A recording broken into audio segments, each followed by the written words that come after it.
सभी भक्तों को राधे राधे। श्रीतम वंदे श्री राधा वल्लभ जयती। जय पिताजी की। जब भी हम एकादशी का व्रत करते हैं तो काफी बार जो है ना एकादशी में ही प्रदोष व्रत का भी समागम हो जाता है। अब वो किस तरीके से, मैं आपको एग्जांपल बताती हूँ। अभी एक तरीके से अभी जो है ना 25 जुलाई को एकादशी आने वाली है, देवशयनी एकादशी, जिसका पारण होगा 26 जुलाई के दिन। तो 26 जुलाई के दिन जब सुबह हम एकादशी का पारण करेंगे तो 26 तारीख के दिन शाम को ही प्रदोष व्रत भी है। अब प्रदोष व्रत भी आ जाता है तो कुछ भक्त ये कहते हैं कि ना हम एकादशी भी रहते तो हम प्रदोष व्रत में कैसे नियम हमारा पूर्ण हो, क्योंकि हमें व्रत भी करना है और हमारी एकादशी का पारण भी कर ले हम लोग और फिर हमारा प्रदोष व्रत भी पूर्ण हो जाए। किस तरीके से कर सकते हैं? जब मैं एकादशी और प्रदोष रहा करती थी तो मेरे साथ में भी बहुत बार ऐसा हुआ है कि एकादशी रहते रहते भी हमें प्रदोष व्रत भी आ जाता था।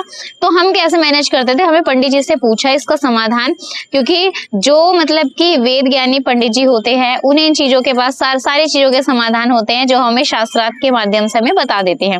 तो उन्होंने हमसे एक ही चीज कही थी कि जब भी आप एकादशी का व्रत रहते हैं और सुबह पारण का समय आता है तो आप पारण करने से पहले ही जो पारण का समय सारणी है उसी बीच में आप अपने सुबह जाकर शिवालय में जाकर पहले पूजन कर लीजिए।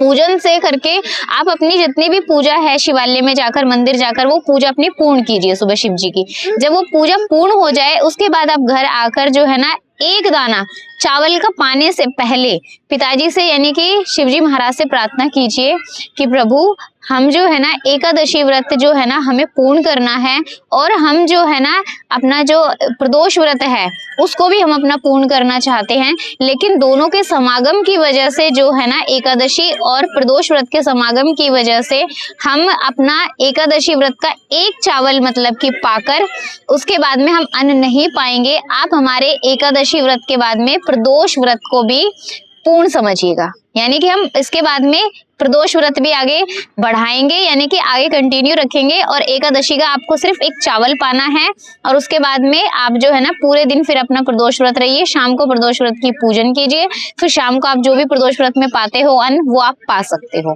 तो आपको इस तरीके से मतलब कि अपने एकादशी व्रत वाले दिन प्रदोष व्रत को भी पूर्ण कर सकते हैं। इससे ना तो आपको एकादशी व्रत खंडित होता है और इससे आपको प्रदोष व्रत भी पूरा हो जाता है, क्योंकि एकादशी के पारण में ये निहित होता है कि हमें चावल का एक दाना चाहे एक टुकड़ा क्यों ना हो, एक साबुत चावल हमें खाना ही है।